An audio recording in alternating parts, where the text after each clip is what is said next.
I'd like to read you a small, short excerpt from the beginning of Black Feathers. This is just the prologue, but I think that it sets the scene. It gives you an idea of the kind of story that you're going to get yourself into. So here we go. When the final days came, it was said that Satan walked the earth in the guise of a crow. Those who feared him called him Scarecrow, or sometimes Black Jack. I know him as the Crowman. I speak for him. Across the face of the earth, in every nation, great suffering arose and billions perished. An age of solar flares began, rendering much of our technology useless. The cataclysms that befell us, the famine and sicknesses, the wars, it was all the work of the Crowman, so they said. Yet it was ignorance that fueled our terror of him and the rumours of his wickedness.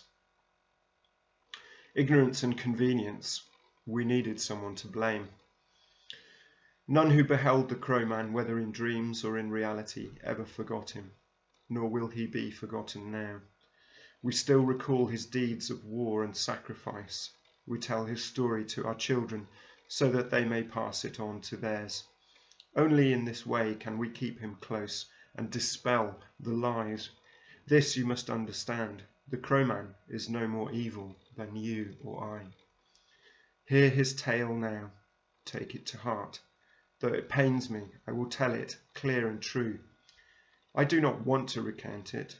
I do not want to recall the casting out of so much goodness, nor the reaping of so much pain. But for the sake of all of us, I must and I will.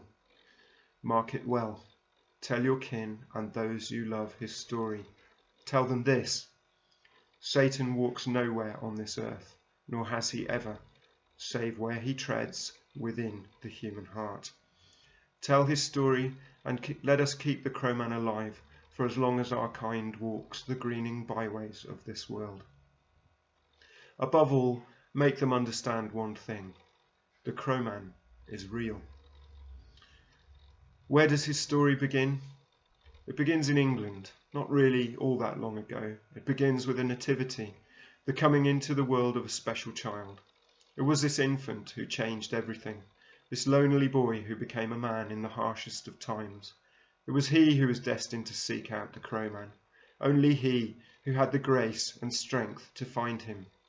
It was this wondrous boy who revealed the Crowman to the world. I am an old man now, broken and blind, but I still see the boy's journey. I see it with great clarity, as though I'm sitting on his shoulder or holding his hand.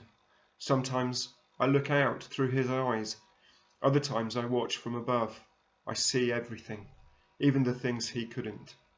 I find I want to shout to him, to push him this way or that, to warn him about what I know is coming. But I can't, of course. His story and the story of the Crowman is already over.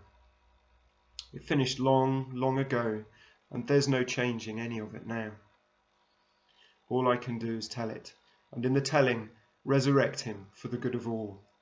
For without the teller, there is no tale, and without this tale, there can be no world.